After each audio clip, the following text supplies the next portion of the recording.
Hello indie game fans, I love the Steam Next Festival since it's an opportunity for me to discover new games and to share them with you, so here are 20 titles never before seen on the channel, beginning with Shadow of the Depth, a rather strange title grammatically, but it has you exploring a dungeon of light and shadow. This is a top-down action roguelite from that pure top-down perspective which I'm not the biggest fan of, but it looks amazing here and does remind me of Devil Slayer Raksasi, even though it's not from the same developer, but rather is from the developer of the roguelite Otherworld Legends, which has its merits, so I'm definitely keeping an eye on this. This next title made me go, sure, why not, since Knights Within is a fantastic looking third-person action roguelite in which you play as knights wielding guns, which is not as foreign a concept as you might think, perhaps having some inspiration from Remnant, but as a full roguelite with good looking action and is one to check out. I've been following this developer on Twitter for a while, but their game slipped my mind when I was covering upcoming farming games, so here is Dreaming Owls in all its glory. This is a Stardew Valley style farming sim, but with the critical difference of being able to construct your own ship and to sail the high seas in search of adventure.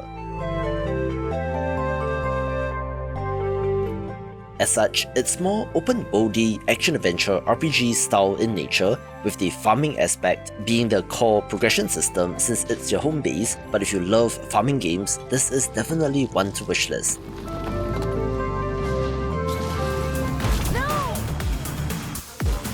Stay on beat. I do have a soft spot for rhythm games as well, which is why Beat Slayer got my attention, an action roguelite that has rhythm elements in which every move you make has to match the beat.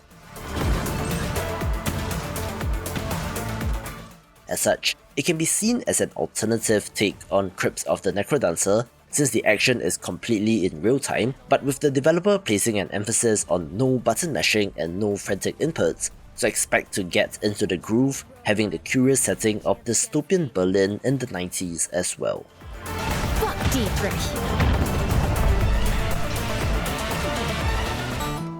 This next title is of interest since it comes to us from General Interactive, makers of Chinatown Detective Agency, in which they have turned their attention to The Diner at the End of the Galaxy, a management sim in which you're running said diner, having to grow your ingredients and then to cook and serve them to your guests.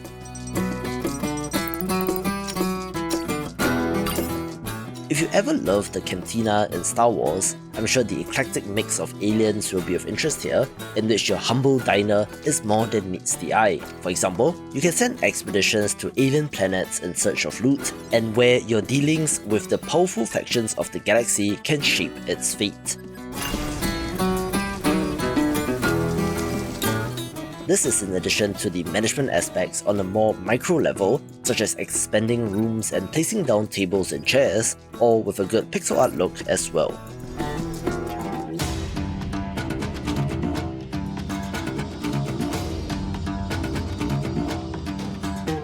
There are 3 titles on the list that use deep or depth in the title, so do not get confused, or refer back to this video if you're looking for a particular title in which Mark of the Deep is a top-down action-adventure title with Souls-like and Metroidvania elements.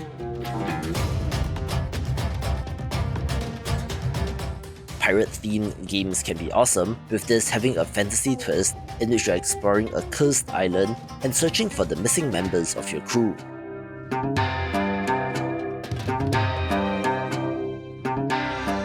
Critically, this is not a roguelite, instead being a more linear title, although it does have multiple endings, and comes to us from developer Mad Mimic, makers of the underrated Dandy Ace and No Heroes Here, so I'm certainly interested in looking at their latest project.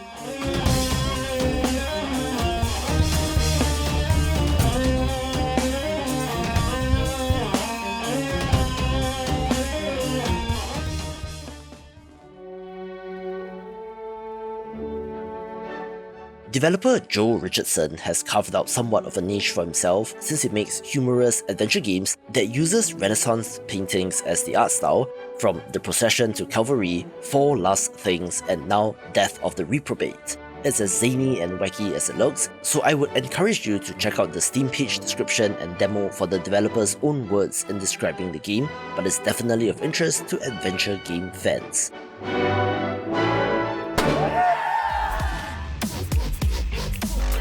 what? From the developer of the popular vehicle sandbox builder TerraTech comes TerraTech Worlds, another sandbox builder title, but this time with more of a survival game twist, and is also supposed to be a PvE kind of game. Similarly, you're controlling custom-built vehicles, but now have to do survival game stuff like blast through rocks in order to gather resources, but also have to battle AI vehicles. It will have up to 6-player co-op support and looks like a different kind of survival game, so give it a go if you love the genre. Our final deep game in the list is Menace from the Deep, a Lovecraftian horror roguelite deck builder that is set in 1920s USA, in which our protagonist is battling against an occult society. It is a Slay the Spire inspired title, but has an interesting theme, art style and progression, with the monstrous cosmic horror bosses that you need to battle looking pretty impressive. I believe that madness and sanity will play a central role in this game as well, as in all Lovecraftian horror titles, so for a walk on the strange side of things, give this one a go.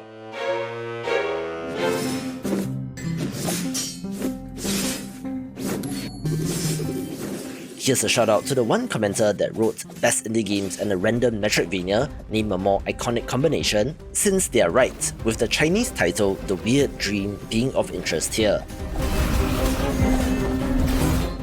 This is set in the ruins of a city that has become overrun with monsters, but interestingly, is a weird mishmash of settings and inspirations, from a medieval European-looking town as the background to more modern city designs and perhaps even a little bit of cyberpunk inspiration. So I'm not quite sure what to expect from this game, even talking about a powerful godlike being named the Astro Lord, but it might have potential, so check out the demo and I guess we'll know soon since it releases in March.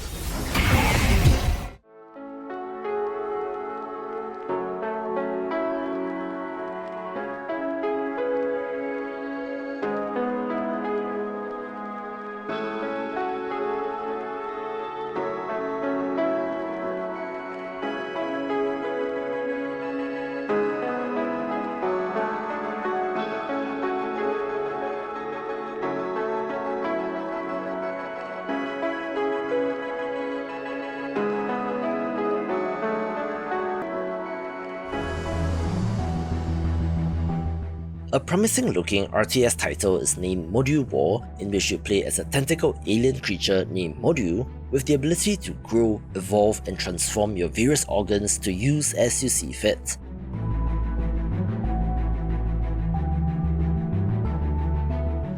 It's always interesting when you play as the giant monster in games, even more so when the various appendages are parts of a larger creature, where you're growing the creature and then splitting off parts to build your units.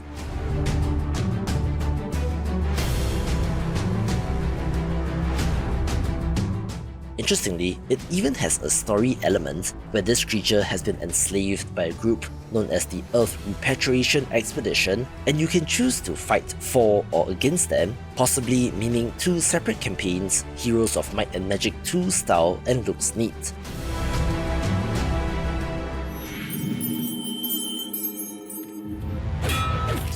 Random Metroidvania number 2 is Awita Journey of Hope. What else but a gorgeous pixel art title with action that looks smooth, reminding me a little bit of the Moduwar games, but in which you play as a girl wielding a sword and shield, looking great, so I want to learn more.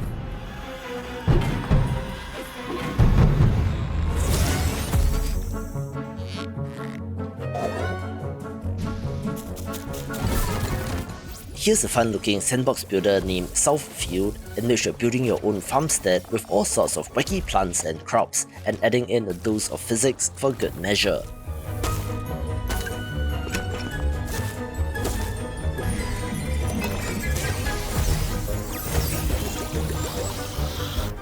There are also survival game style resource gathering by exploring the wilderness, construction of conveyor belts, and even a vacuum sound effect that sounds suspiciously like Slime Rancher.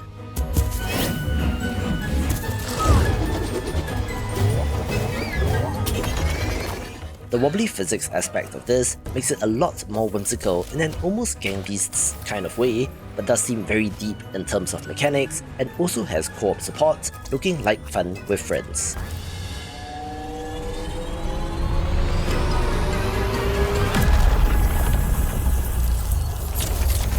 This one comes to you from the comment section, and yes, I do read all of them, since while normal fishing doesn't even have a proper trailer, I trust your recommendations and this was pointed out to me, in which it's a self-described retro handheld inspired adventure where everything goes exactly as expected and there's absolutely nothing to worry about.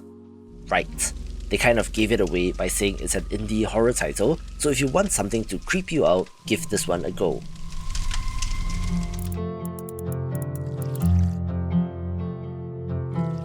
If the art style of this game looks familiar, it comes to us from the developer of Haiku the Robot, which is an excellent Metroidvania, but they have turned their attention to Rusty's Retirement, an idle farming simulator game that sits at the bottom of your screen while you do other things on the computer, reminding me of those desktop virtual pads from the 90s, but more complex mechanically and should be a good time.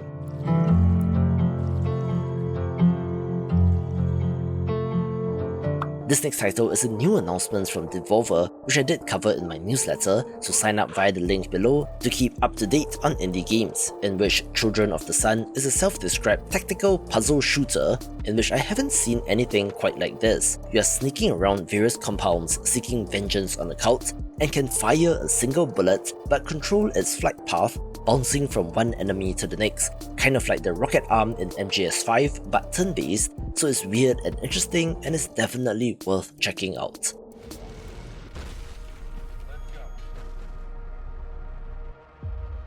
"2024 looks to be the return of the real-time strategy genre, since there are a surprising number of these in development, with From Glory to Ghoul being one of note. Initially, I was not sold on the visuals of this game, but the more I looked at it, the more I came to love it, in which this is a They Are Billions style survival RTS where you're battling the ghoul. Yes, you might think that this is similar to Creeper World, but instead of the never-ending liquid enemy in the game, the ghoul here is represented by distinct units that swarm you in a zombie-like fashion, having a little bit of Factorial inspiration in the base building aspect since there are conveyor belts as well.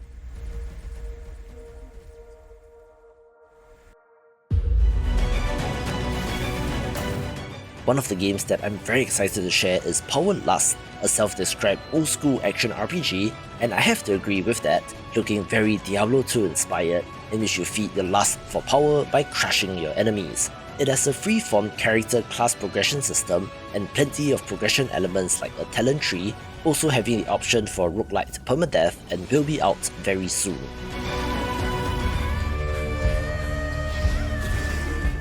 Of the RTS titles that I've covered, I'm most impressed with Godsworn, a mythological RTS that sure looks inspired by the classics like Age of Empires, or more accurately, Age of Mythology, but this time telling a tale of pagan gods and their followers fighting against crusaders and the armies of heaven.